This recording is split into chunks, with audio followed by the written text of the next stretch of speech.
was maybe 3 miles away at the FOB. I was on the phone talking to some family members. And the secondary explosion from the truck was so immense, the shock wave came in and it literally knocked some of the computers off of the table.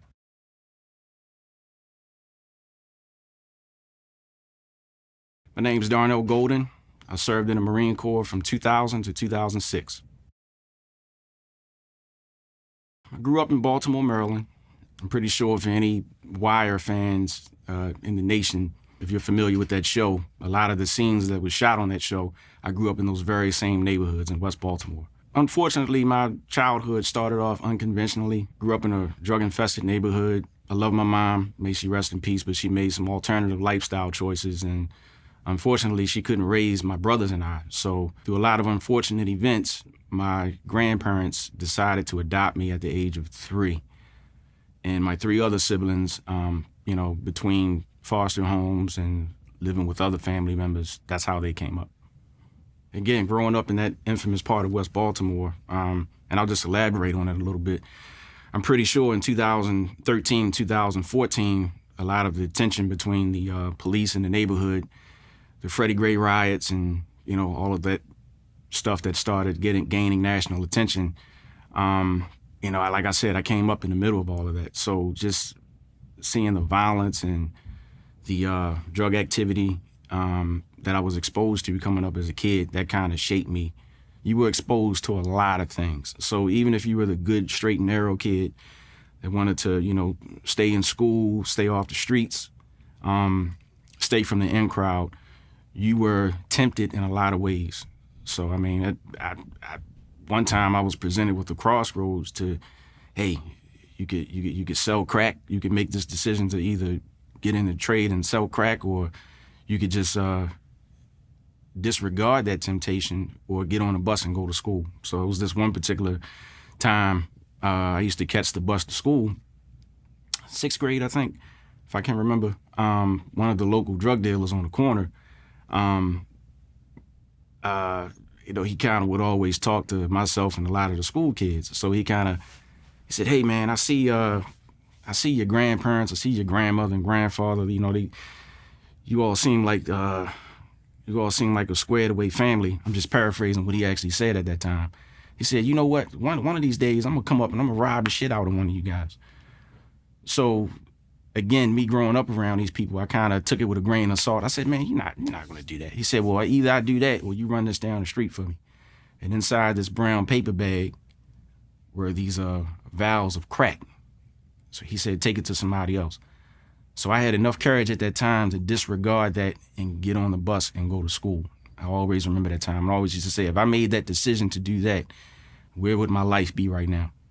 I've witnessed a few homicides in my neighborhood. When I was a kid, my grandmother was always against me going outside a lot. She always wanted me to stay inside as much as I could, to stay away from the crowd, stay away from all of the bad stuff that was going on in the neighborhood. So one day I was at the window and this red car, like a burgundy car, I can't make out what the make and model of the car was at a stoplight. Another car came behind it, and these guys got out, ski mask, and one came to the driver's side, one came to the passenger side, and they just shot inside the car at the folks that were in the car.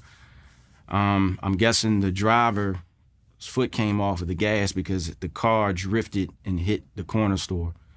So that tells me, unfortunately, whoever was inside the car didn't make it. So another event, there was a 4th of July.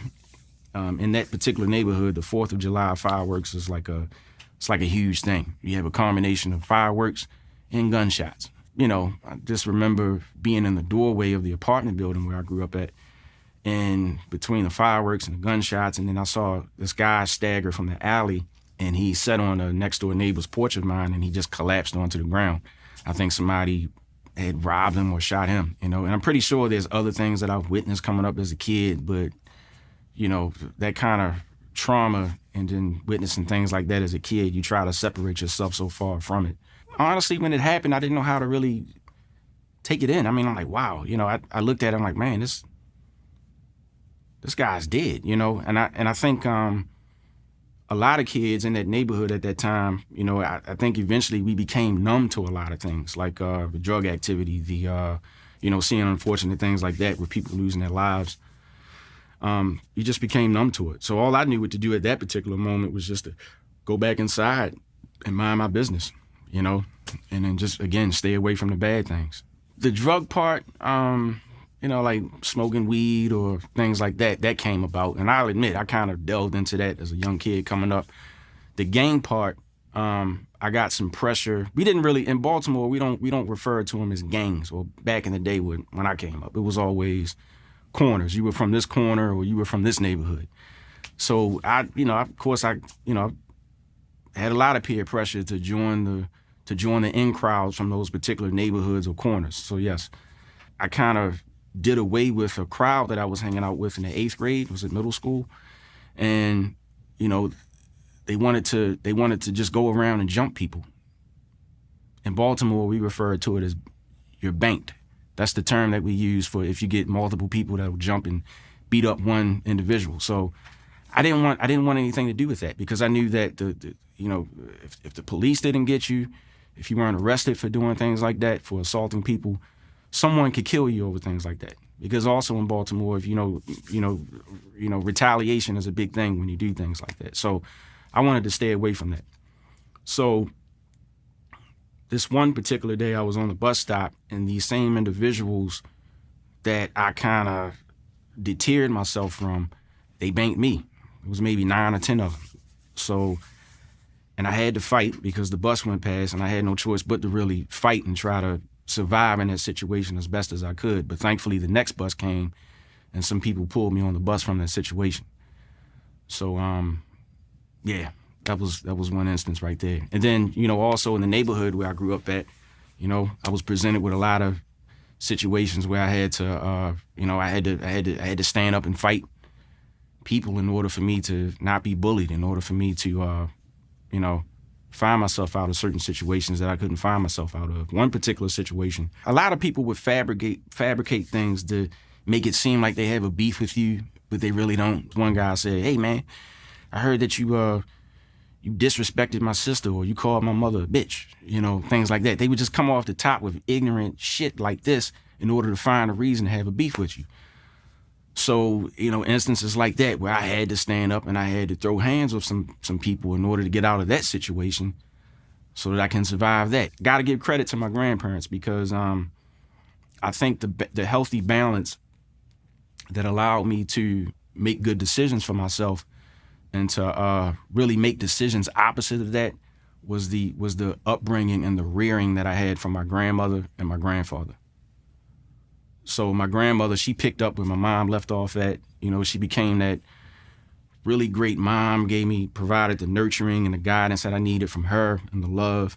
And then my grandfather became that stern, steadfast fatherly figure that I had to confide in, again, to make a lot of responsible decisions as a young man. So I gotta give respect and love to them, because I can sincerely say that they may have saved my life in a lot of situations from their influence on me. In addition to my grandparents, a host of aunts and uncles, some themselves were making bad decisions on themselves, but through their actions and just witnessing their life and the path that they were setting for themselves, I learned from that. I looked at my uncle, I looked at my mom, and I said, okay, I'm seeing the situation that you're putting yourself in. I don't want to live like that. I don't want to go down that pathway, so I want to do different. A late uncle of mine was also kind of like a fatherly figure to me, and his death was untimely too. That really had an impactful impact on me as well. He told me, he said, he used to refer to me as Don. My name is Darnell, so he would call me Don for short. He would say, man, he said, you a tough motherfucker for going your way all the time, because these folks out here no good, Don. They're gonna look to take advantage of you. You keep doing what you're doing. And don't go in the Marine Corps. Go to college. Take your full scholarship. He was, and I'll get into that later as I get to the Marine Corps part. But, I always remember the talks that he had with me. And he, too, made some alternative decisions in his life that he later learned a lesson from. But, I kind of owe my surviving a lot of those days to him as well, just from a lot of the tough talks that I had from him. So my grandfather, the late Mr. Jacob Johnson, probably the toughest guy, the toughest man I've ever known in life. Even tougher than some of the sergeant majors that I've had the honor of serving with in the Marine Corps. Retired construction worker, worked at Bethlehem Steel for most of his life. I mean, his grit was just through the roof. He passed away in 2017.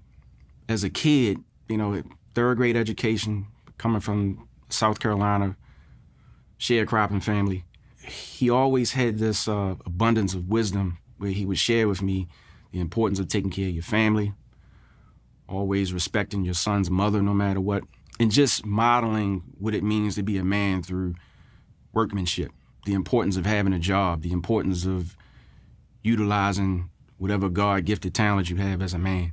I used to go to construction sites with him a lot.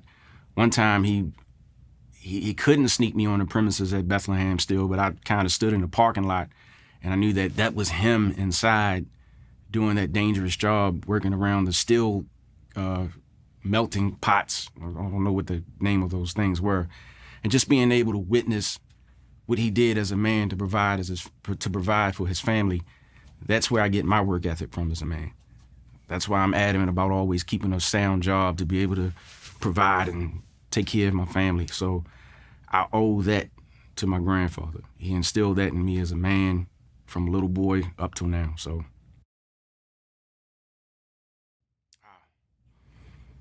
what inspired me to join the military, Marine Corps? It starts from the age of 5, maybe 6. I don't know, in 1987, do you remember that commercial with the sword being dipped into the water and then the blacksmith smelter forming the sword into what would be the Mameluke sword, which is what the officers carry. The commercial didn't have much context to it, but just the symbolism in it, shaped from a raw piece of steel into a polished piece of steel. And then the outcome is this Marine, this stoic Marine, that just kind of just swept me off my feet at the age of 6. I was just amazed by it. I mean, at the age of 6, I couldn't explain it. I'm like, what the hell? This is amazing. I mean, at the age of 6, you have your superheroes, you got your, cartoon characters that you're mesmerized by. But this one guy, this one Marine officer, and now today I know it as a captain that was on that commercial, I was just mesmerized by it. So it started at that point. Growing up in a tough neighborhood, just growing up in a place in Baltimore where I just thought that, it was a limit on a lot of things that you can do. I had to find a way to go, to leave town, to restart my life, to do something different. And with the work ethic that was instilled in me by my grandfather, I wanted to take that further and become that superhero that I saw at the age of 6, and I wanted to join the Marine Corps. So that was the inspiration right there. That's what inspired me to embark on the journey to earn the title. The recruiting experience was great, and I'll just throw his name out there at the time. His name was Staff Sergeant Cheney. I'm pretty sure he probably retired as a sergeant's major or master gunnery sergeant or something by now, but the guy was very thorough. I mean, he was very supportive in everything that I did. I mean, he even came to the junior and senior prom send-offs that I had at the time. So he was very supportive. I mean, he would buy my grandparents dinner at times. He would come to some baseball games that I would have because I played baseball in high school. So this guy was a very supportive guy, all the way up to the time that I got on the bus to MEPS and I went to Parris Island.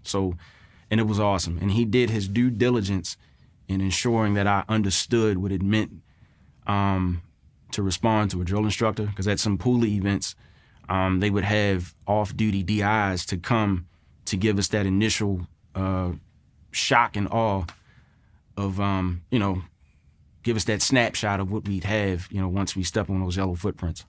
Because of my ASVAB scores, the only jobs that they had were infantry, 0311, and some kind of admin clerk job. So one, I did not want to go to the infantry. I said, screw that shit. I'm not trying to go on the front lines. And mind you, at the time that this happened in 2000, we were in peacetime at the time. 9/11 didn't happen yet, so we weren't in a different mindset of things. So I did not want to go infantry. And I damn sure did not want to sit behind a desk with a stapler in my hand if I'm going to earn the title Marine. To me, that's just counterintuitive. No disrespect to my brothers and sisters who actually were in that MOS, but that's how I felt at the time. So I took the option of going reserve field radio operator, and I became attached to a combat engineer battalion. So that's the route that I took. So in MEPS, MEPS stands for, for anyone that's watching that's not familiar, Military Entrance Processing place. So that's what the MEPS Center is. At MEPS, you got people that are joining all branches. You had people that's going to Parris Island. You had people that are going to Army boot camp, Air Force basic training, Naval basic training, you name it.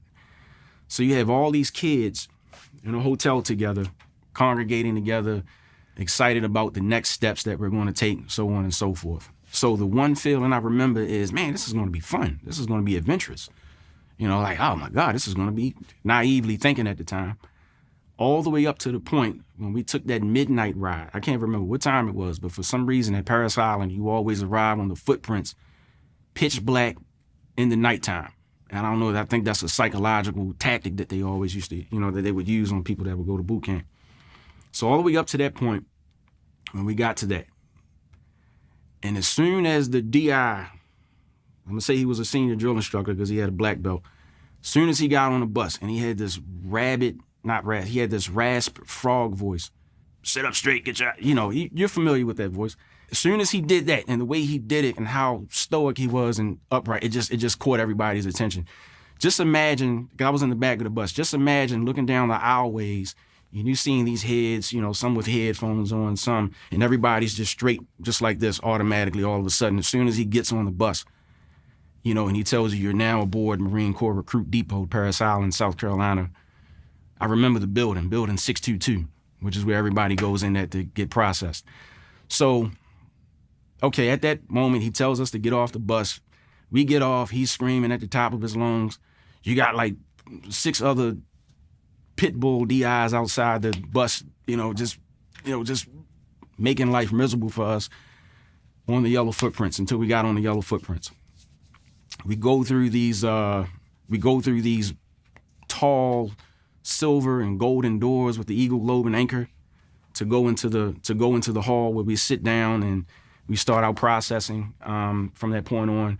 And if I can remember vividly, we didn't sleep for a couple days at least, maybe 2 or 3 days because of the paperwork, the processing, the immunizations that we had to get, the medical processing and everything that we had to go through. I remember that vividly. So for that 1 week, you go through your processing platoon. We haven't yet went through Black Friday, which is when you meet your DIs. So we go through that part. And again, it's giving the recruits this impression that, oh, okay, this isn't too bad, because the DI that's taking you through the processing part, they're screaming, they're getting in your shit. Every now and then they might put their foot up your ass if need be, but it's not like how it is when you receive your initial drill instructors. So that Black Friday, when that Friday comes, that's the day when we receive our 4 drill instructors. And I remember it to this day. You remember it, senior comes out first. Before he comes out, you hear the forward march, and they say it very loud. The senior drill instructor comes out. The other 3, starting with the kill hat on the end, the top heavy is on this side. They come out, they come behind him. Boom, they snap at attention. The series commander introduces him. This is your senior drill instructor. They go through the whole speech, and that's it. Soon as he stops, the senior drill instructor gives his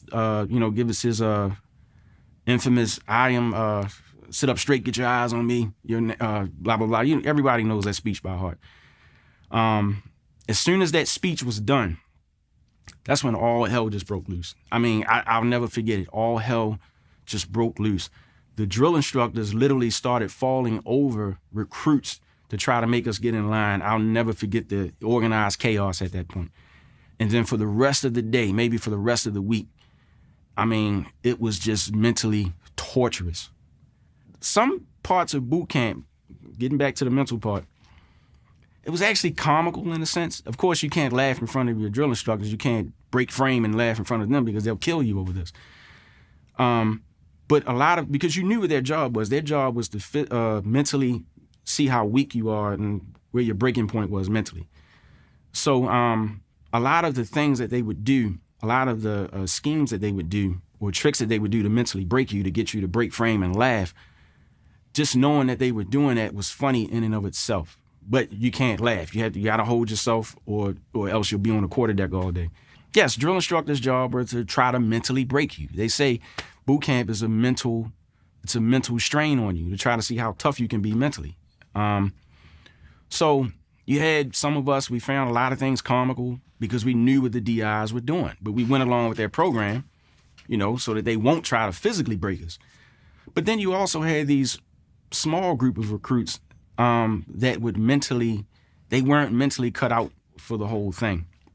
Once boot camp got to the part where they started focusing on drill, well, drill was always something that was focused on from beginning to end, all the way up to final drill, even after that. We had this movement called inspection arms. At one point in inspection arms, you grab the charging handle, you snap back, you look, you come down. This one recruit, frail guy, frail skinny kid, his name was, I don't want to say his name out of respect for him. He could not pull the charging handle back. And before we did it, we knew that, hey, man, we literally overdosed our weapons on CLP, so he should be able to pull the charging handle back. This kid could not do it to save his life. So we all know that one morsel of weakness that you show in boot camp, that's like a pit bull or a cane corso smelling blood. They're gonna come after you. They're gonna be relentless. They're gonna come after you, and they're gonna kill you. So the drill instructors was on this kid, within the snap of a finger. He had 3 kill hats around him, just making his life miserable, trying to get him to pull it back. It just got worse for him as they got into his shit. So what they did is they made this kid, and I'm laughing, but I'm not, because it's actually kind of messed up. They made this kid get under the rack, the bottom rack, in the fetal position, and curl up, since he was acting like a bitch. This is the words of the drill instructors. Since he was being a pussy and he couldn't pull the charging handle back. So this kid stayed under the rack. We stepped outside for a minute. Another recruit stood guard there to watch the kid. We came back. We got online. He was still under the rack. And then within 10 seconds, we started, you're like, man, did someone shit on himself? So this kid defecated on himself under the rack. While he was under the rack, that's when he just broke. I was like, okay, that's his breaking point. So they made him get back online, and the moment he got from under the rack and he got back online, the smell just perforated more throughout the barracks. It was just disgusting.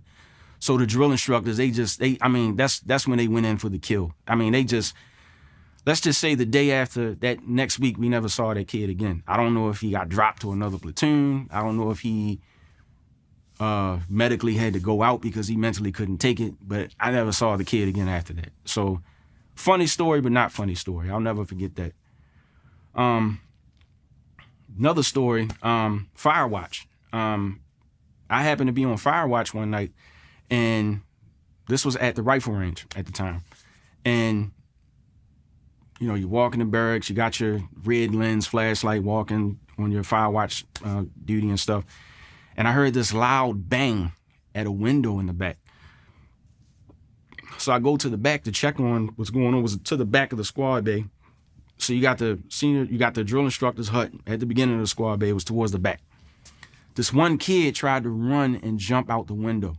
Those windows, we couldn't lift them. We weren't, they had them locked in some way that we couldn't open the windows at the time.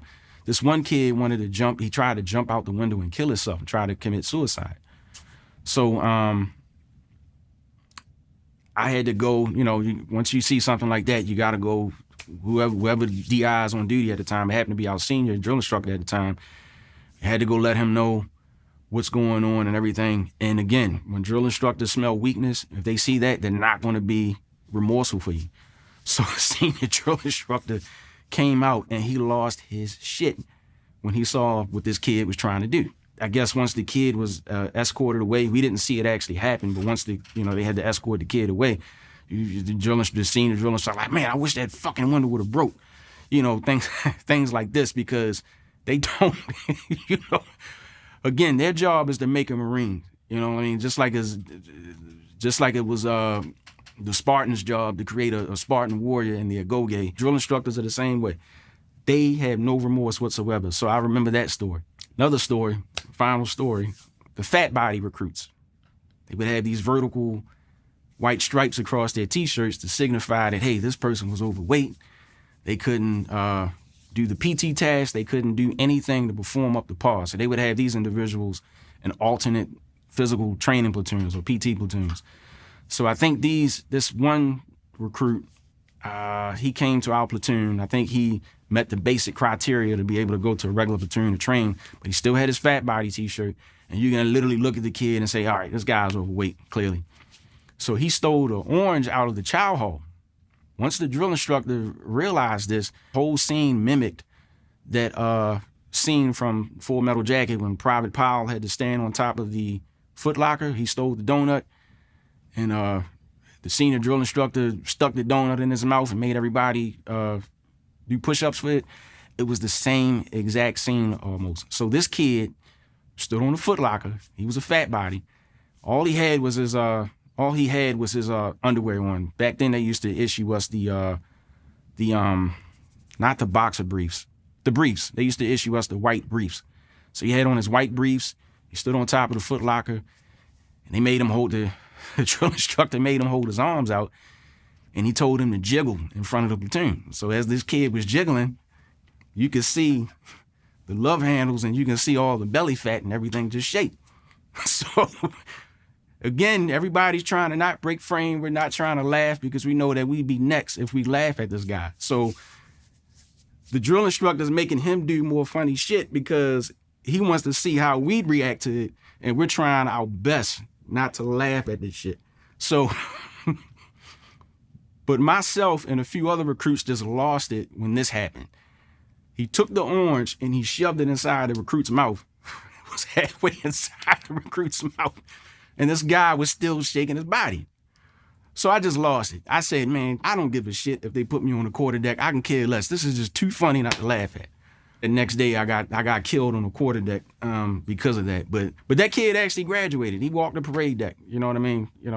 Mad respect to that guy. The Crucible, everybody went through Crucible. The 54-hour ordeal when you get less sleep and, your body's going through all of this physical torture. You go through these 54 hours of combat skills, problem solving, a lot of things that, practical application that you've learned in boot camp, you're doing in this 54 hours. So the culmination is the 15-mile hike back to the parade deck where the Iwo Jima Memorial is and where the EGA Memorial is.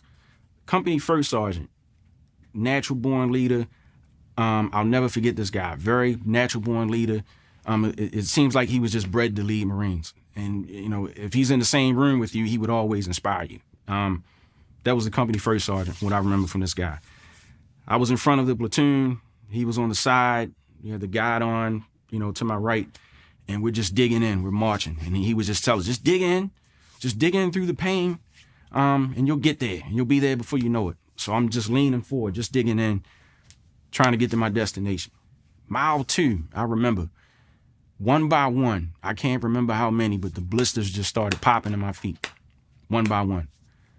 I mean, it was painful, but it was a pain that I didn't mind at the time because I knew what the end result was going to be. So we got to the parade deck, went through the whole EGA ceremony. Everybody cried. Most of the folks cried. I mean, if you didn't have a tear at the time, then you didn't really understand and grasp the situation when they placed that eagle, globe, and anchor in your hand. I mean, any Marine to this day will remember the eagle, globe, and anchor ceremony.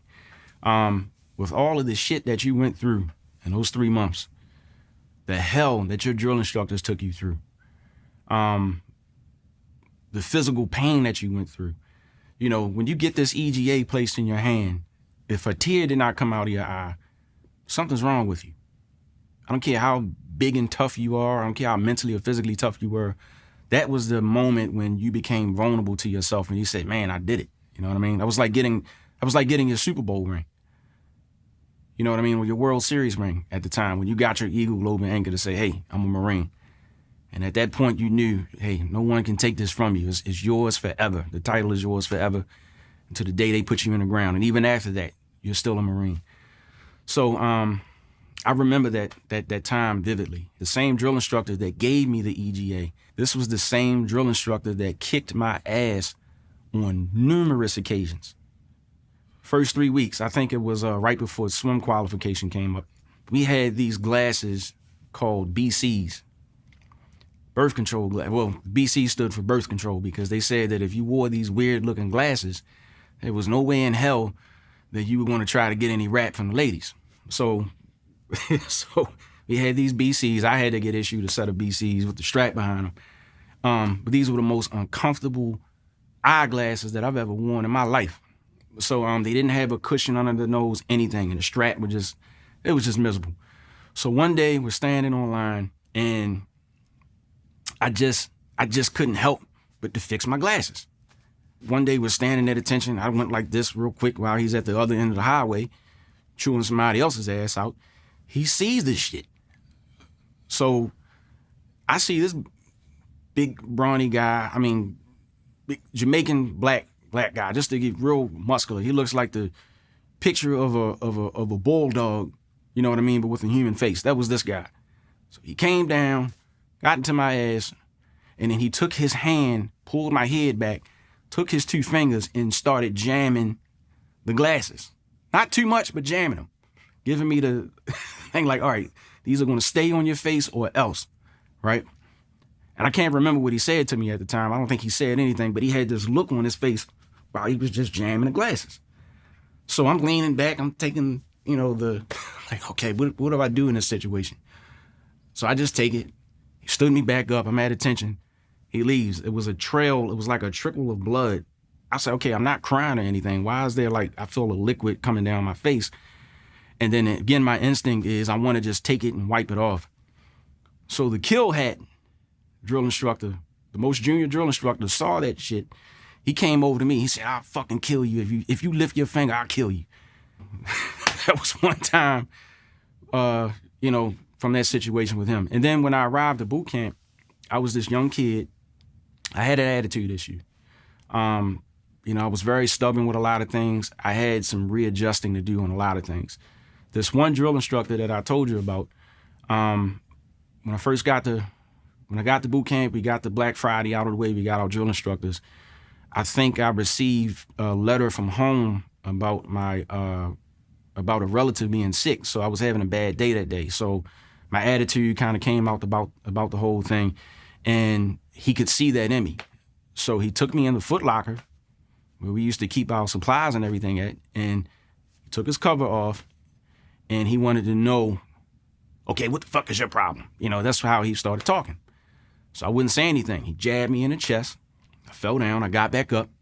He must have did this like 3 or 4 times. Until the last time he saw that I kind of gave way into him and his strength, and he allowed me to go back outside. So no words were said in that instinct, but I think the lesson I kind of learned from that situation was learning how to have better control of your attitude and your self-control in any situation that you have. I never had a chance to tell him, even after graduation, and they come up to you as a regular person to talk to you, I never had a chance to really tell them what was going on that day. My MOS was a 0621 field radio operator. That was my original MOS. I went to communications and electronics school at the Air Ground Combat Center in 29 Palms, California. I was with Bravo Company. You had Alpha Bravo and Charlie Company. Alpha Company were the computer geeks, network Marines. Bravo Company were the field radio operators. Charlie Company were we called them the wire dogs, or like the Verizon Wireless of the military. Whatever, just think of it in that terms.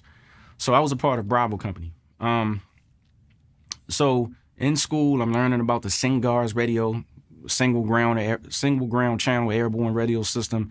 I'm learning about the PRC 104, the Foxtrot, all of these different radio systems I'm learning about.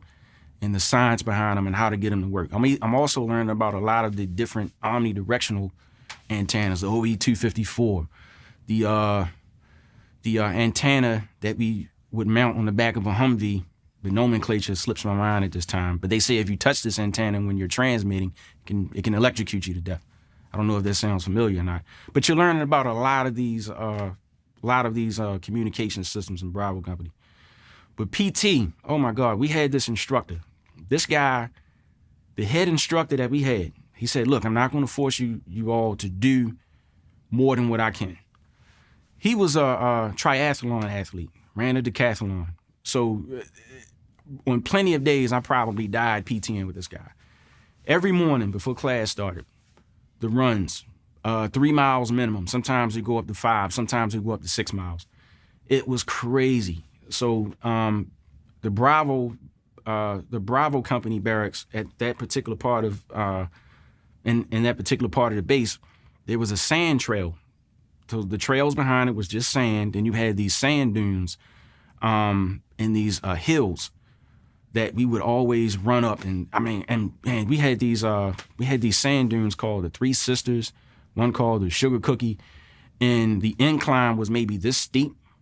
And as you're running up these hills, you're probably coming into knee-high sand, and you can't stop until you get to the top. And I can't even tell you how many Marines probably fell out and rolled down the hill. You know, you were just hanging on for dear life at the top of the hill while the instructor's at the top of the hill with his knee waiting for you to get to the top. That was hell. That's the one thing that made me hate running in PT. I hated PT after that. But I owe my high PFT scores from that experience in comm school. So comm school lasted 2 months. And then from there, I went to check into my unit at 4th Combat Engineer Battalion, headquarters and service company, based out of Baltimore, Maryland. When I checked into 4th CEB, that's when I began to run into some assholes. So in the Marine Corps, I respect a sergeant major for being as stoic as they had to be or as stern as they had to be, because that's the type of leadership that you're under. I always respected that. But I'm talking about a few corporals, a few sergeants. These guys were just dicks for no reason, you know? I'll give you one example. So I'm a fresh private, can't remember if I was a private or a PFC at the time, a fresh PFC checking in. I'm coming into the unit. I don't know any better. And that's when I begin to encounter the first group of assholes that I can remember. Again, I had this one corporal. This guy was I'm gonna tell him, I'm not gonna disclose anybody's name out of respect for these people in general. But this corporal was definitely the example of what a Marine should not be. I mean, sloppy uniform, sloppy decorum. I mean, he was just out of shape. Every time he ran a PFT, this guy would fail to run. I mean, you name it. But he had a nerve to try to give you this drill instructor, this stoic leadership mentality, and I just could not take this guy serious. No one could really take this guy serious. And he would always try to do things and try to make things difficult for me just for no reason at all, you know? So I remember this one time, and again, you're a fresh Marine to your unit. You don't know any better. You're thinking, run and grab things, run and get stuff. Do this, do that, without even knowing the meaning of what you're doing. So he would say, hey, Golden. He said, hey, Golden, go and go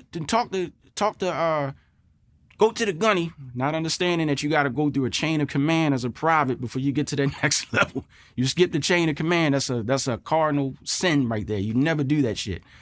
So I'm forgetting that whole fundamental basic concept of what it means to be a Marine. You got a chain of command. I'm like, okay, the corporal told me to do this.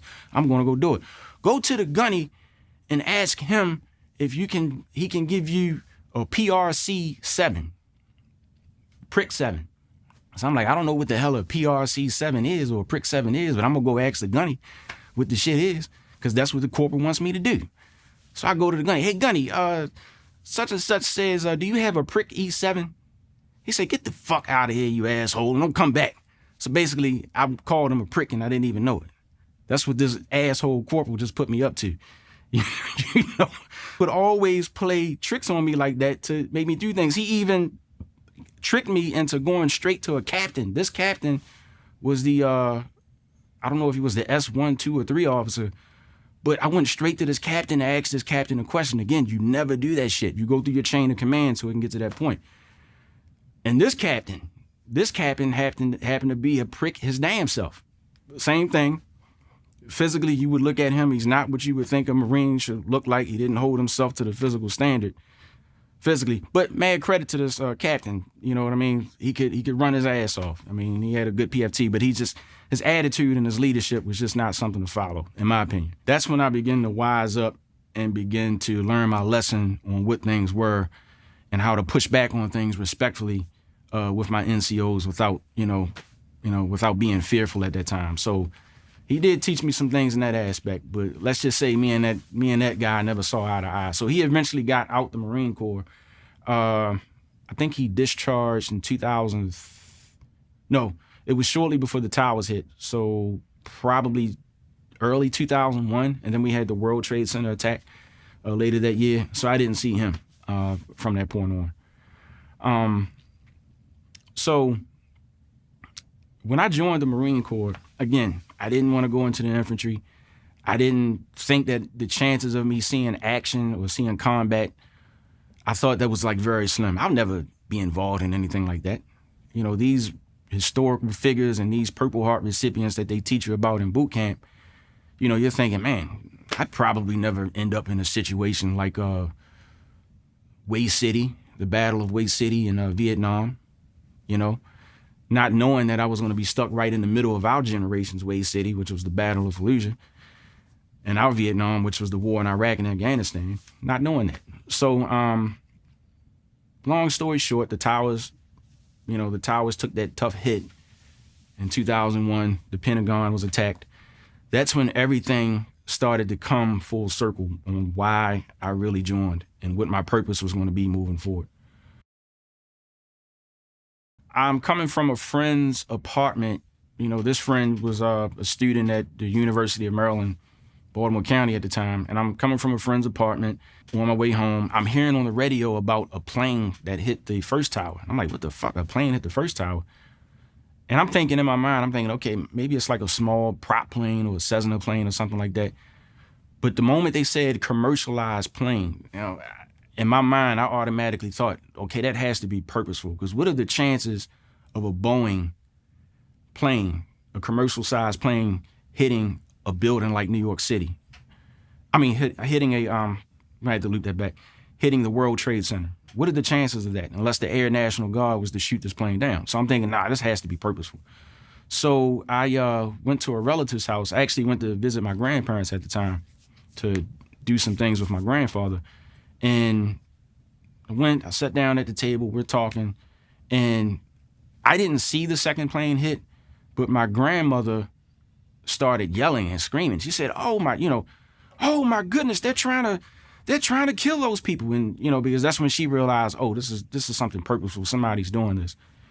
So that's when the second plane hit. The moment I heard her scream about it, and I looked, and the second fireball was coming out of at the lower point on the second tower, the second fireball was coming out.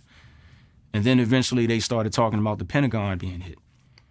So I was at my grandparents' house at the time, and that's the time when when I took in the full brunt of what was happening in New York City and Washington, D.C. And then the culmination of that, when the towers fell, I remember it. I was there, my mom was there, my grandparents were there, and some neighbors came over because it really caught everybody's attention at the time. My grandmother and one of the other neighbors across the hallway were crying. You know, they were crying about this whole thing. They were very emotional about it. And, I just remember everybody in the neighborhood, neighbors, everybody just came full circle when this event happened. And that just, kind of resonated for me through the years. And then me, I kind of, no one said it at the time, but to myself, I said, shit. I guess the chances of me seeing action might be here. I might actually see something. I mean, because this is an active war in the United States. So what's going to happen next? So 2 days later, my platoon sergeant sent an email out to everybody about us having an earlier muster. We had drill that weekend, that following weekend. They added an extra day for that weekend. They made it a 4-day weekend because they had to muster everybody up to discuss this, what it meant for us. We were going to start doing some mock-up trainings in case we were to get deployed. They did deploy a group of Marines from 4th Combat Engineer Battalion to go to Kuwait during the initial push into Iraq. I was not a part of that group. I stayed stateside at the time. These guys went there. Fortunately, these Marines did not actually go up into the country. I think they stayed in Kuwait at the time during the push. So that was that. They rotated home. And then maybe months later, I think around the time of 2004, 2005, that's when one of my staff sergeants just, they gave me the abrupt warning, hey, it's your turn. You know what I mean? You're getting ready to go to the sandbox, Golden. You're going to be one of the ones that we send over there. So I got this call one day. Oh, my goodness, I'll never forget it. I got this call from my comm chief. His name was Staff Sergeant Smith. I got a call from him, and he said, Golden, I hate to tell you this, man. He said, I really hate to tell you this, man, but you about to go down range. You're about to get sent down range, and this is some serious shit, and I need you to take it serious. Because where you guys are going to go at and where you're going to be attached to, the chances of you seeing some things is high, and I need you to take this serious. Can you come into the unit this afternoon? When he said that, I just paused on the phone. I said, I can't believe this shit. This is real. I could potentially go to war. I could potentially see combat. I'm just a radio operator. I'm a 0621 comm bubba. That's what everybody in the Marine Corps used to call us. Why am I being thrusted into this? So as time goes on, we report to our unit at headquarters and service company. We report to the line company that we're going to get tasked with to get sent to Camp Pendleton, which was Charlie Company, 4th CEB. 3 platoons, 1st, 2nd, and 3rd platoon. And then you had the H&S platoon, Charlie Company. We got tasked to go to 1st Marine Division in Camp Pendleton. So we went to Camp Pendleton. We get deployed, and I'll tell you one event that kind of just brought it all home. Eventually, before we went to Charlie Company, we were ordered, the Marines that were activated, we were ordered to start dressing in our desert digital camis at the time. Everybody else were in Woodland Digitals because we were stateside. We were ordered to dress in our desert camis at the time. They had us line up in a different formation, adjutant to where everybody else in the battalion was. And the battalion commander gave a stark speech to everybody and said, I need you to look to the right.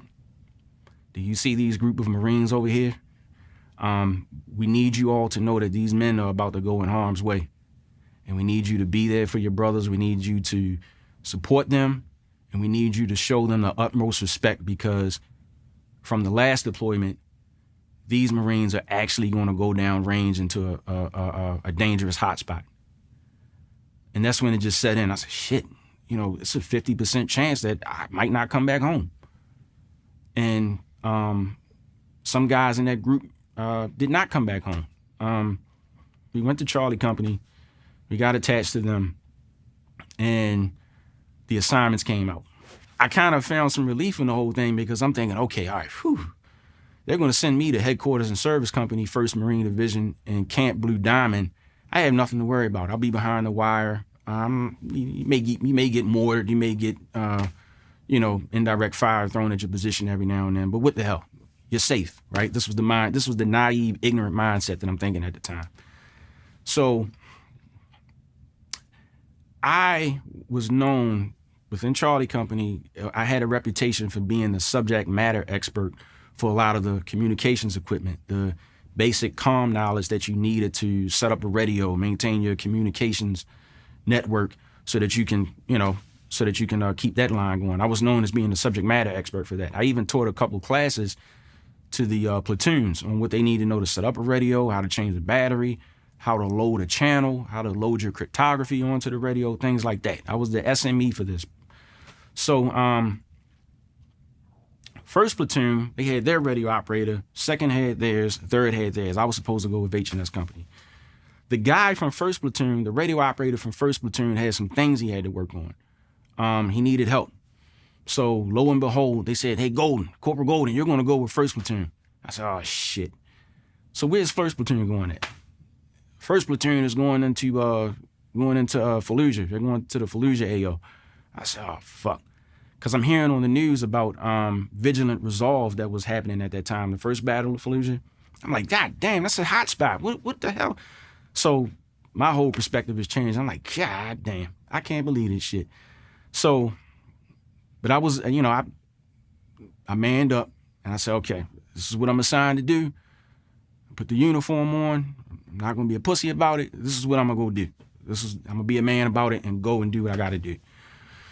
So, we do our workups. We go through sapper school. Now, even though I haven't received the official 1371 designation, which is combat engineer, I did have the privilege of going through the whole sapper course with these guys, with these reserve engineers, and it was pretty fulfilling. I learned a lot of knowledge about demolition, enemy munitions, different fortifications, how to, breaching, all of this stuff. I was able to learn these basic skills on what it meant to be a combat engineer. And, I just wish I could have got the MOS designation, but hey, what does that matter to this day?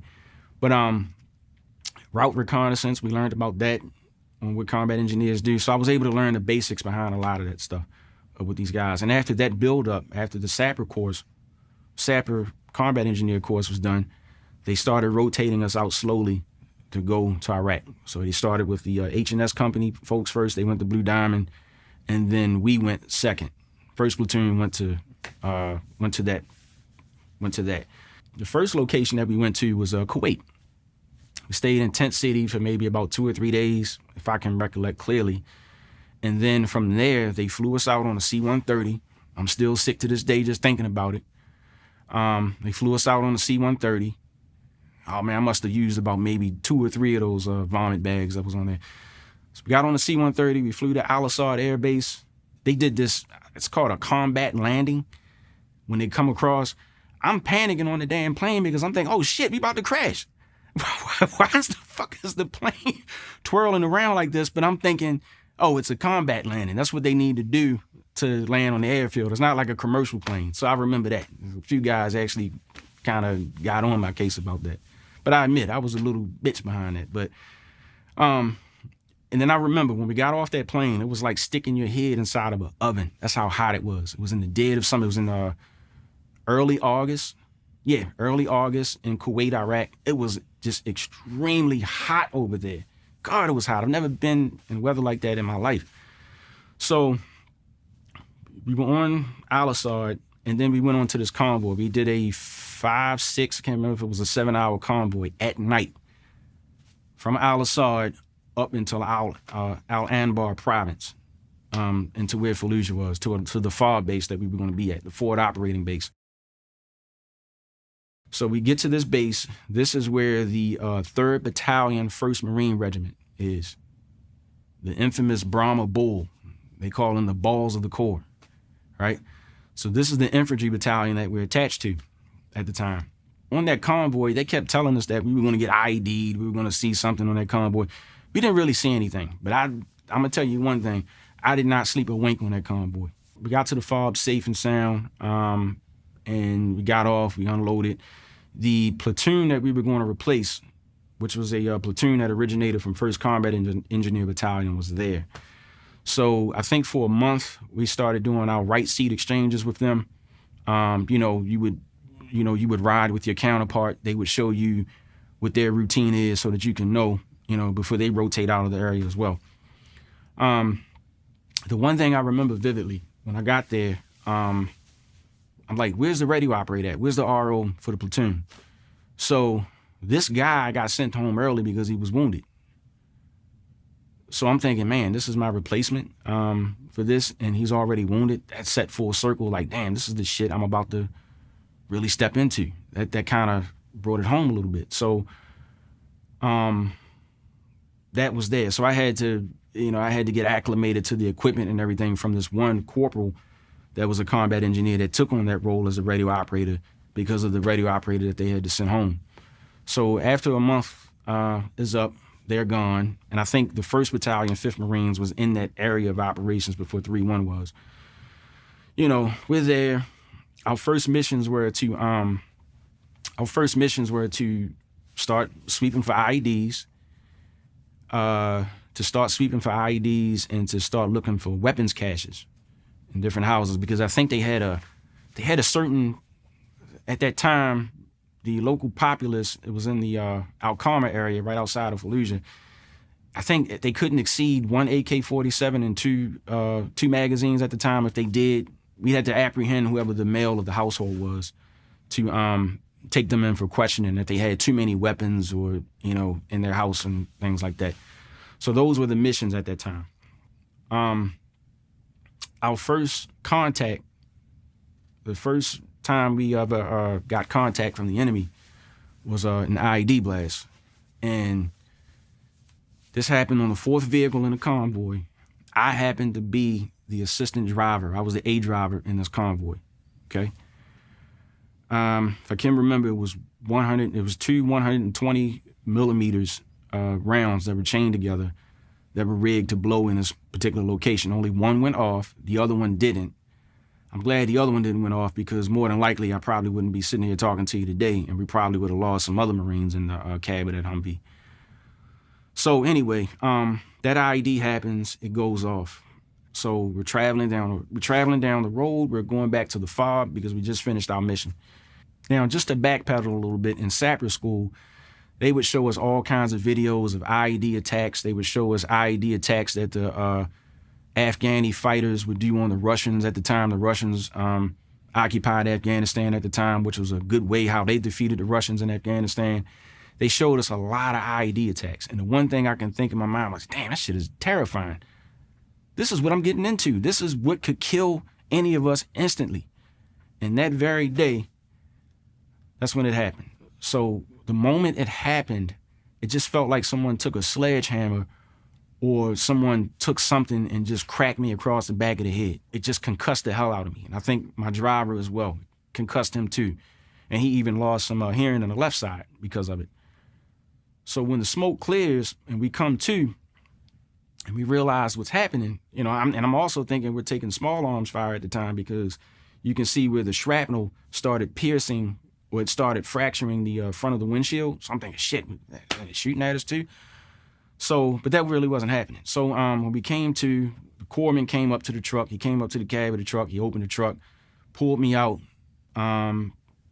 Corporal Allen, which was our driver at the time, he got out. Corpsman pulled me out. He looked at me because I was dazed at the time. I couldn't get myself together because of the concussion from the blast. He asked me, was I fine? Everything was cool. So immediately we set up we cordoned off our convoy. Full 360 circle. We cordoned off the whole area. So at that time, the rules of engagement would change to, if someone tries to breach your convoy, you kill them, you engage them, you engage that person. So we cordon off the convoy. We send out kill teams on each side. You have a minesweeper, metal detector, sweeper, and then you have the Marine in the middle, and then you have the Marines all the way on the upper end of the echelon. They were referred to as the kill team. So their whole objective was, okay, you spot a trigger man first, you kill him before they have a chance to, detonate this Marine that's further back. So we set that up. Eventually, this one vehicle, I can't remember if it had tents, if the windows were blacked out or what, but this one vehicle did not stop at the ECP. One of the squad leaders was someone gave the order to engage. I mean, that's what we had to do at that time. So we engaged this vehicle. You had about 5 or 6 M16s on line down bottom, in a hasty circle like this going out. And then you had a machine gunner, it was a 240 gunner mounted on one of our Humvees facing him as well. So this particular Marine, his nickname is Cub McAdams. One of the most cute and cuddly guys you can see, but don't get it twisted. This guy's a total killer, you know what I mean? And he showed it that day. So Cub engaged this guy, and I mean his machine gun fire was so precise. You can see it as the volleys were just piercing the window, and you can see the inside of the windshield slowly turn pink or red. Vehicle came to a screeching halt, and that was it. That was our first kill over there. Unfortunately, we had a few Marines in the platoon had the unfortunate task of, we had to take the body back to the nearest police station. And it was gross. I mean, you see the body from the waist up. And, it's what a lot of people don't understand. Machine gun fire really does, it can really mangle the hell out of a human body. So from the waist up, I think some of his shoulder and head was still intact, but from the waist up, this whole thing looked like spaghetti. I mean, everything was just riddled. So they had to take this body and take it back to the police station, for that. So that was our first kill over there.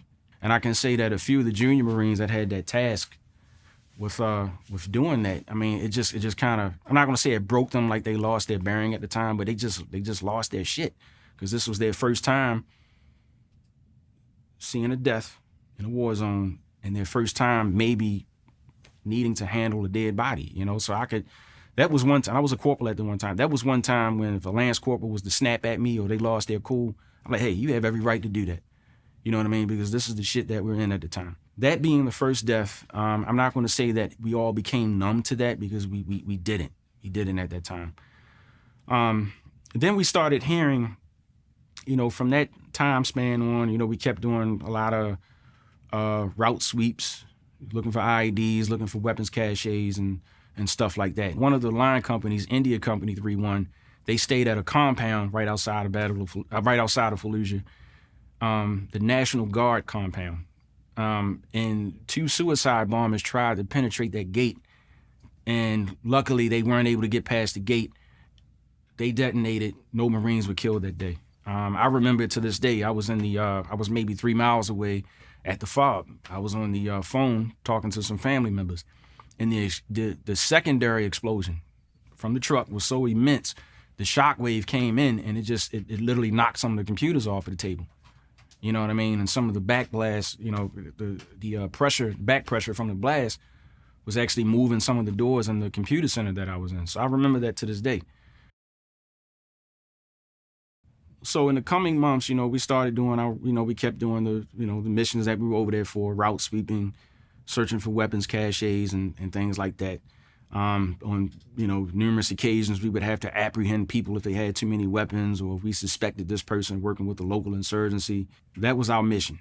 A few of the other engineer squads that were tasked out to the infantry companies, they probably saw more action at the time on some things that happened throughout the AO. But so from the time that we had that first kill from the IED on up to the Battle of Fallujah, the Second Battle of Fallujah, me being the ready operator attached to the, glued at the captain's hip and the gunny's hip all the time, I didn't see as much skirmishes or many things that was probably happening between those events as the Marines from the other squads did.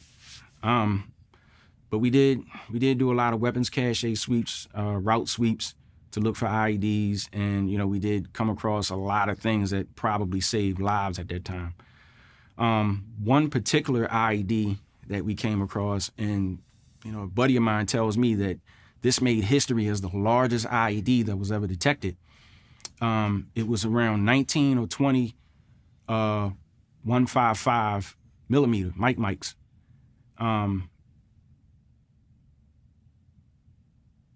Daisy chained together in a circle in this intersection.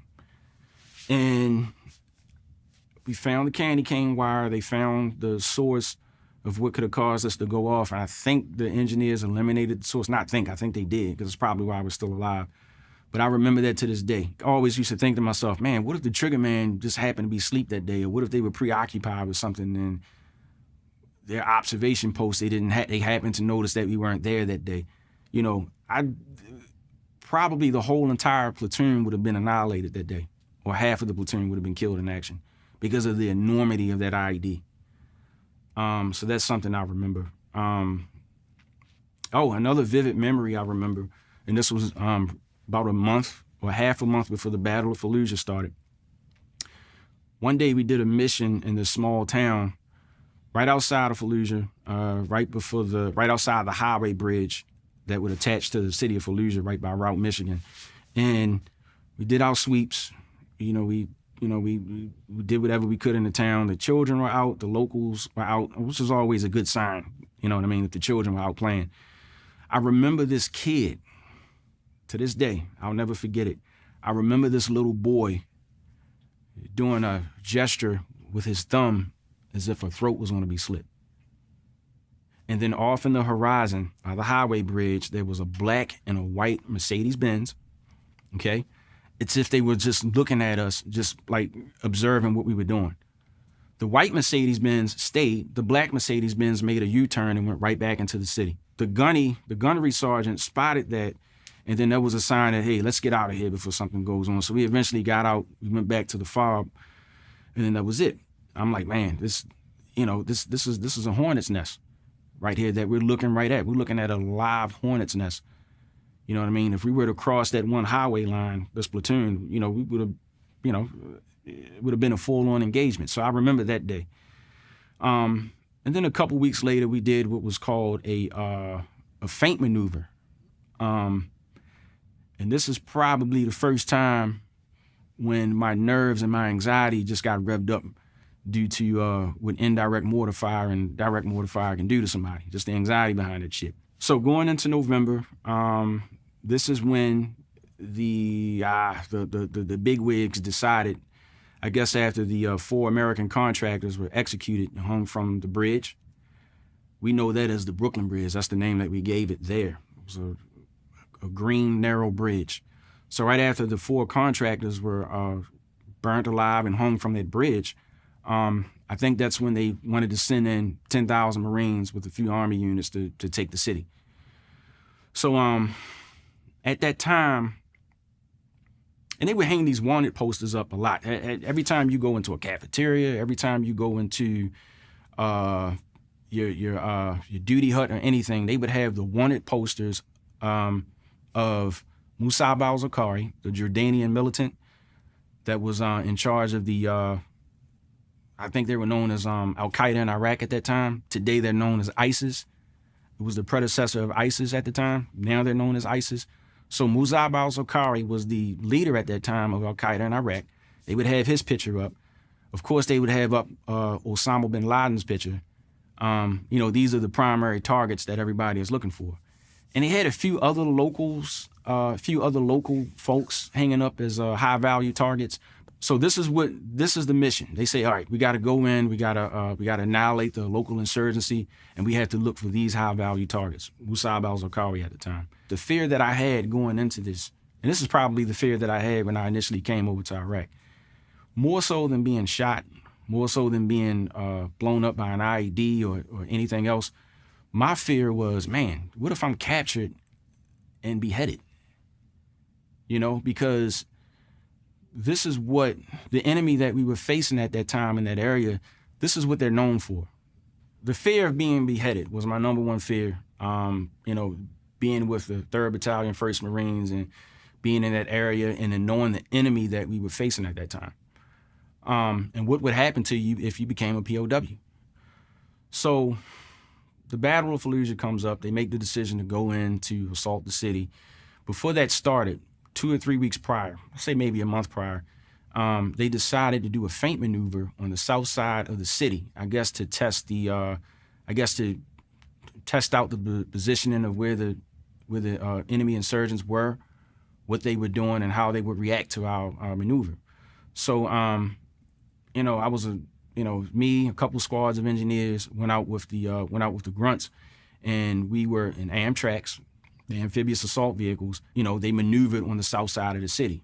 Then slowly but surely, that's when the mortar fire and the rockets and everything started coming in on top of our position, and it started coming in. It started getting closer and closer at the point where we had to close the hatches, the Amtrak, when that started happening. It's not like you can run and take cover from gunfire. This is a time when you have to pray to God that it's not your time to go as you're hearing these shells come in. I'll never forget that vivid memory. I mean, never get it out of my head. So eventually we stayed there for a certain amount of time. I'm not sure what other units are doing. I just know that I'm in this Amtrak. I'm with this group. This is what we're doing. And then eventually we turn back around and we go back to the FOB. So that was a feint maneuver. Then when the battle comes up, I remember the chaplain. They're talking about, have you guys written your wills? Have you made any final arrangements with your family? Things like that. The chaplain and everybody praying with us. It was an eerie feeling going through that because I'm thinking, shit, this is what a death row inmate goes through before they're executed. You know what I mean? So, the fact that the chaplain is praying with you, things like this before you go into battle, it just really rung a bell. Like, man, this is some real shit. 2 or 3 o'clock that morning, I'm on a satellite phone talking to my family, not telling them what's going on because of security. For security reasons, you can't disclose to people what's happening. You know what I mean? You can't tell people that. So I'm on a satellite phone calling everybody, telling them I love them, just checking in. I'll see you all when I get home. And they don't know. I just want to hear everybody's voice what could possibly, for what could possibly be the last time. So I'm calling my grandmother. I'm calling my, my folks at home and just telling them I love them. Hey, I can't wait to see you guys when I get home. And then when I hang the phone up, I didn't talk to anybody for maybe 2 or 3 months after that. So that night we didn't get any sleep. That night, maybe 1, 2 o'clock in the morning, we started putting all of this gear into our Humvees. I mean, I'm a radio operator. I'm not, I haven't had any thorough weapons training like a infantryman would or an actual 1371 combat engineer would. But I'm in the middle of this because I'm attached to these guys. So they're putting grenades in pouches on the gun turret. You know what I mean? Putting grenades in pouches on the armor that's on the inside of the Hummer. I mean, load and crates of ammunition, crates of C4, satchel charges, these homemade Bangalores that I saw these guys make. It was crazy. And just to sidetrack a little bit, the engineers that I served with, these guys were just straight bulldogs. They took the stakes of a stop sign, and it has the crease on the inside. They would pack these stakes full of C4 and Semtex. They wouldn't just end it there, all right? They would put spikes, nails. Some guys put piss inside of it, you know what I mean? Just anything that they could do to try to get that the last, in case they say, hey, in case they don't die, they can die this way and things like that. These were the homemade Bangalore torpedoes that the engineer platoon that I was with made. I'll never forget it. These guys were this is us preparing for battle, to go into battle. Crates of C4s, Semtex explosives, anything that they needed to perform their job as engineers going into this battle was being loaded onto our vehicles to go get into the columns that we had to get into our attack positions outside of Fallujah. So earlier that morning, it was still dark. We link up with the battalion, and then we eventually roll into our attack position, which was on the northern side of the city, not too far from the train station. Okay? So as you're getting here, you can see, I mean, it's at nighttime, you know what I mean? I probably had my night vision goggles on the whole time. You can see the Hornets softening the city. You can see the artillery fire and everything going into the city, I guess, softening the positions before we actually get into the city. And when you take the night vision goggles off, this is probably why I'm terrified of 4th of July fireworks to this day. It was crazy. You were seeing orange tracers, green tracers. I guess the green tracers were, that's how you knew it was the enemy shooting at you. The orange tracers. One of the infantry companies took the train station. They secured the train station. And again, we're in the back of the company. We're in the back of the battalion as they're breaching the northern side of the city to go in. And again, we're taking all of the heavy mortar fire, the indirect mortar fire, direct mortar fire just coming onto our position. And again, you're praying to God that it's not your time to go from the shells that's coming in on you. I guess once they breached what they needed to breach at the point where the hospital was, that's when all hell just literally broke loose. We breached the train station. I think to our right, to 3-1's right, you had 3rd Battalion, 5th Marines, known as Dark Horse. That was their call sign. Their job was to take the hospital at that time. So again, at that time, all hell was just breaking loose. And I'm not at the front. I'm not at the front of the battalion because I'm sure that's where the infantry line companies were and the combat engineer. Some of our guys that were attached to the line companies were with them. I'm in the back with the H&S supporting people that's moving forward with the battalion as we attack the city. So I do remember to the right side of the position that we were at. I think they breached that specific location, and that's when all hell just broke loose.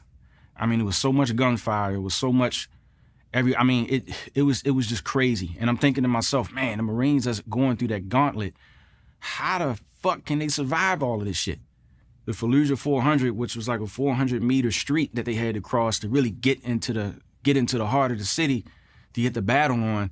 I mean, it was just a gauntlet of gunfire. I never remember this. I never forget this shit. It was crazy. I'm like, how the fuck can any human being survive this shit? That's happening. That goes on for the greater half of the morning. At the train station, we're getting sporadic bursts of gunfire, coming in our position, along with the indirect mortar fire that's coming in. So they set up the train station. They get the train station going. And at the same time, the line companies from 3-1 are pushing into the city in their position. They're pushing into the city. And we're at the train station. So, and at that time, of course, I wasn't with the line companies pushing forward, but I'm back with H&S Company. We're setting things up. And again, being a radio operator at that time, I had the unfortunate, even though I wasn't there at that time as the KIA started rolling in, I had the unfortunate experience of hearing the traffic as it came across the radio of the KIAs, okay? Because I had 3 channels. I had my platoon's channel, I had the Brahma channel, which is the battalion channel, and then if we were to go with one of the line companies, one of their channels. So I'm tuned into the on my Singar's radio. I had a small Foxtrot. I'm tuned into the battalion channel, and I just keep hearing KIA after KIA coming in. And when they announce a KIA over the radio, because they have to know what kind of medevac level it is, they tell you what happened to the individual. They say KIA, gunshot wound to the chest, or gunshot wound to the head, or this and that. And just hearing this shit come in every 5-10 minutes, every hour, it was just disheartening knowing, man, all of these young men are just dropping like flies. They're dying. Coalition at that time, altogether, we lost like over 100 Marines and soldiers altogether. But I remember that first week of the battle, just hearing that come across the net about the KIAs and things like that. It was just really disheartening to hear that. And I remember the first injury, he wasn't a KIA, but he was an injury that we had from our platoon. He was one of our motor T guys. He happened to be at the wrong place at the wrong time, and a wall fell on him, okay? I don't know if it broke every bone in his body, but he was severely injured from this. And I remember them bringing him into the battalion aid station. We went up to check on him, and I guess he wasn't, he was in so much pain, they had to heavily sedate him to keep him going. I guess they later medevaced him out, and he went home with his family. So that was the first injury from the from the platoon that I was with. Like the first day, the line companies are doing the initial push through the city to clear a path and destroy any and everything that we need to do before everybody else comes in, right? So that second day, that's when, we were getting tasked out to go with the different line companies. If I can remember, I think the first line company I went with was, that we attached ourselves to was Kilo 3-1. Their call sign is Spartan 3-1.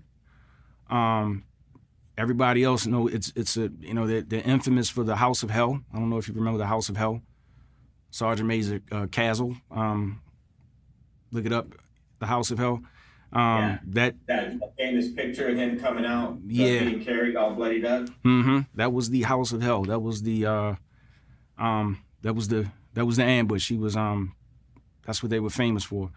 So that was the company for that. So we were attached to them, and they were just clearing houses. Now at the time, we didn't go in directly into clear houses with them. We were in the adjoining alleyways and corners, outside the houses while they were clearing, because of course they're going to send the riflemen in first to perform that task, and then a couple of our engineer guys would be glued to their hip to breach any doors or provide any kind of covering fire or anything like that. And of course they still be in the stack with these guys as well. So that was the majority of what was happening there. Now on a couple of occasions, outside of these locations, we did take a couple pot shots shot at us. it was one instance, and I can describe this, when we had a full-on exchange with some enemy fighters that were, I don't know, these guys were maybe 1,000 meters away from us, roughly, if I can explain. So we were in the back of an Amtrak. We got out the Amtrak to provide a security circle around the Amtrak. I'm in the prone position, and all of this rubble, these center blocks and broken up concrete, facing this way. Other Marines are in other directions. And then the gunner at the top of the Amtrak just starts to engage. I mean, he just starts letting off. So it was a heavy machine gun mounted at the top of the Amtrak, and he just engaged. And we're like, what the fuck is going on? So he said, look down the alley. So we look down the alley, and we see some, enemy fighters, staggering along, running across the alley, coming back, looking at us. So I get into my position, and I can't really lock onto a target clearly, but I'm just firing in that direction. I'm just emptying my magazine into that direction.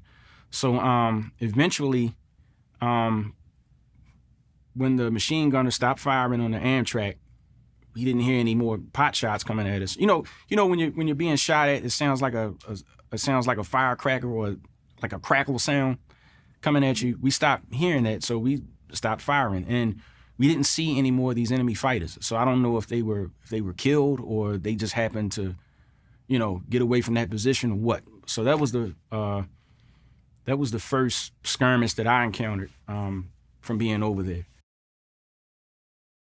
And again, throughout the battle, I'm outside of, as we're attaching ourselves to the different line companies. Again, we started off with Spartan Kilo 3-1, and then we got attached to India 3-1 as they went on some of their house clearing missions. And this particular day, one of our engineers, at the time his name was Corporal Bradley Arms. He was killed in action this day. And there's, of course, like I said, I've had the unfortunate opportunity of listening to the details of every KIA from 3-1 that came over the net. But this particular one always resonated with me. It stuck with me to this day, and it'll probably follow me to my grave on how this Marine died.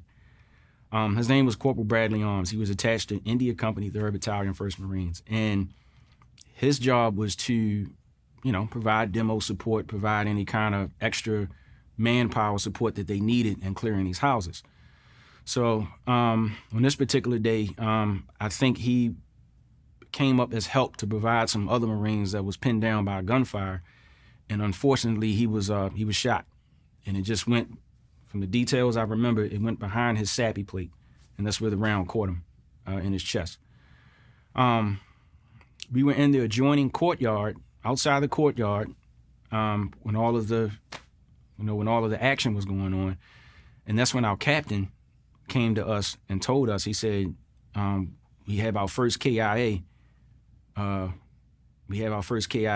he said it more vividly and more passionately than that, but I'm just paraphrasing how he said it. And it didn't set in right away that he's saying that one of our guys was killed. And he said it was Corporal Arms and he didn't make it. In my mind, it's a delayed response because I'm not gathering, damn, this was the same guy that 2-3 hours ago we had a talk about what we were going to do when we got back stateside. I think he had some personal plans with his education that he was going to follow through with as a young man. And at the time, I was looking forward to being a father when I got home. My first child wasn't born yet. He was on the way. So looking forward to fatherhood and starting a new life with my son was the one thing I was banking on when I got home. This is what we had a goal to do. And then 3 hours later, I'm seeing this man in a body bag in the back of a Humvee. That's the one death that always resonated with me. It'll stay with me probably to the day I die. I'll probably never heal from it, And it's not like, me and him were like personal close friends or anything. I just think at that time in life, we kind of shared a common bond to say, these are the purposes that we're fighting to get back home to. You're fighting to get back home to your life as a young 20-year-old man, to progress yourself. I'm fighting to get back home to my family. I'm going to make sure I get back home to see my newborn son. And then, one of us didn't make it. One of us didn't make it home. So, I cried a lot about it through the years. You know what I mean? Just thinking about how tragic that was. There was a few other Marines that didn't make it out of that house either, that were killed in action, that were, their bodies was in the Humvee as well. So that was a stark, vivid memory that'll always stick with me. Being behind these guys as they executed their task as combat engineers, as infantry riflemen, and then in some cases you have to be in a stack with them to, be able to provide support with them. It was something that I never expected in my whole career in the Marine Corps that I'd be a part of. And when Corporal Arms was killed, it kind of put everything in a full circle that, look, man, at the end of the day, you are a rifleman first. Every Marine is a rifleman. This is the one thing that they preach to you the moment you step foot on those yellow footprints. You may be an admin clerk, you may be a supply clerk, you may be a motor T guy, aircraft mechanic, supply person. You're a rifleman first. So you had to deal with it. You know what I mean? And it was at that point where I said, man, fuck up. You need to understand that in order for this not to be you, you have to know that you cannot view yourself as being that behind the scenes guy that would provide the comm support for these guys if needed, or be that extra gun that they need in case someone falls out. No, you have to have that mentality first and foremost to step the fuck up and be right there when they need you. So his death kind of resonated that for me at that time. And then, of course, as the battle rained on for the rest of November, a lot of unfortunate KIAs, was still happening at that time. And then I think things died down around the December time frame, but we still had small pockets of resistance in the city, still some house clearings going on. And again, let me reiterate something. The only time that I stepped foot in the house to clear a house was on the outside of the skirts of the train station. There were some small houses, and the battalion commander or the upper echelon of 3-1 wanted any available party to go out and try to clear those houses. Luckily, we didn't have any enemy fighters inside the house. So that was the only time that we actually went in to clear a house, that I was involved in house clearing. In December, we still had the pockets of resistance. We still had to, go and provide support to the line companies as they're clearing houses. Sometimes you may catch sporadic small arms fire while we're still in the alleyways, or, sniper might take a pot shot at us or things like this. So we were still being continuously exposed to all of this stuff in December. And then once they eventually got the city finally cleared out, I think we were trying to gear up for elections in January. The elections to take place in Fallujah in January at the time. And that's pretty much when, the city was in the hands of the coalition forces at that time. Eventually, a platoon from 1st CEB took our place. We eventually rotated out in April and came back home. The moment I joined boot camp, I never expected to be that Marine. I think I came in at the time when your drill instructors were combat veterans from the first Gulf War, possibly. Or they could have been in other Somalia, any of those other skirmishes. Like my senior drill instructor was a combat veteran from Kosovo, I think. Well, he served in a couple of other campaigns prior to that. So you would say on the outside looking in, man, I could never imagine being in these guys' position where they have a story to tell. They've earned that battle scar as a Marine, you know what I mean, by going through combat. You know what I mean? I never thought that I would be in that position. So when I got home from the war, all right, I'm home. Things just took a sudden turn for the better, but it wasn't pleasant. Suddenly the action is not there. You're home, you're calm, everything is straight. I was happy to be amongst family and friends. Oh my God, it was a joy to see my young son. But psychologically, you started realizing this is not the way to fix things. This can't really fix everything. Thus the saying, they say, once you join the Marines or step foot on those yellow footprints, you never fully check out. You never fully check out from it. Like mentally, the mentality is always there. You can't unlock yourself from it. So I think I started realizing that when I got home from that war. When I got home, I became the platoon sergeant for the communications platoon. I got assigned that billet once I got promoted to sergeant. So you have a lot of these fresh boots, fresh Marines coming out of comm school. They're looking up to you because they see that, wow, you have the experience, you've been through this. You know, what do we do in this situation? How do we apply the skills that we're learning as radio operators, you know, in case we have to go out with the engineers, which is what you did. You know, having to guide these young Marines and show them the pathway and how to mentally prepare themselves for certain things. That was the position that I took unwillingly.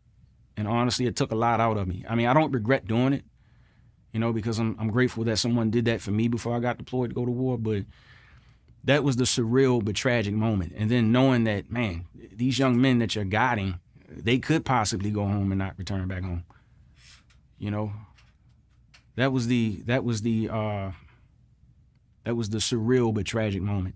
And I didn't want to be in that position. I didn't want to do that. But I mean, as a now combat, if that's what you wanted to call me at the time, a Marine with a CAR, a combat action ribbon, that's what you have to do. That's your next step to be able to share that knowledge with the next Marine, you know, as they're going to go downrange. I've never felt any more alone in my life. It was a very lonely time.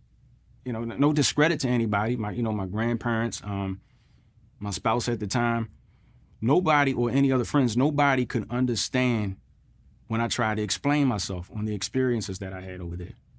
No one could really fully understand it. So it was a really lonely time. I felt like I was alone. And I think that kind of exacerbated a lot of the PTSD that I exhibit over the years. And still battle to this day, you know? I mean, to this day, I turn to a lot of guys that I served with to talk things out, to reminisce on some things, because I think only they can really understand fully what happened over there and what we all experienced. Technically, I stayed into 2007, and let me explain it this way. So you have a 6-year contract in the reserve, and then you have an inactive reserve year, which is the 7th year. So technically, my discharge date was July 7th, 2007. So I stayed in until then.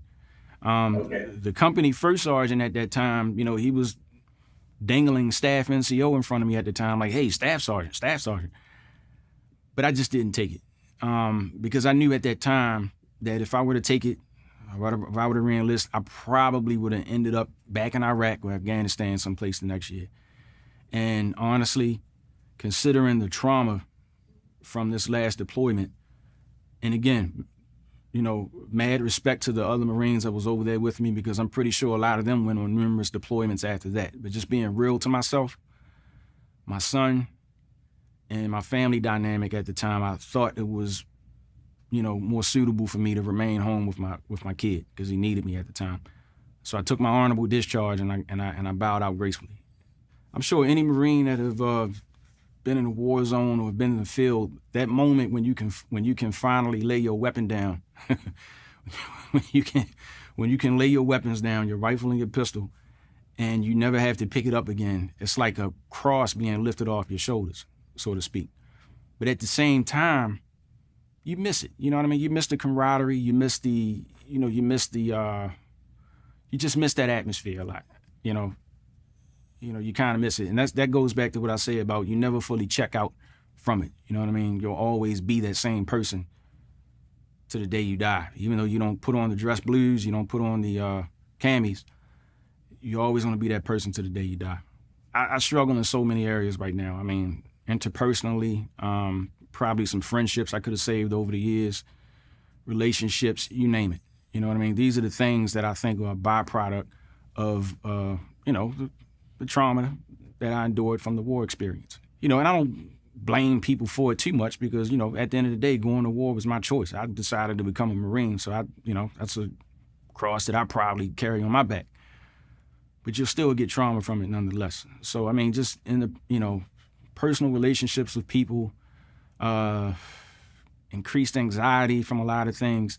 And then honestly, through the years, things have gotten so tough at some points where I kind of idolize, not that I wanted to carry through with it. I thought about it. I kind of idolized killing myself, trying to figure out a way to end it all.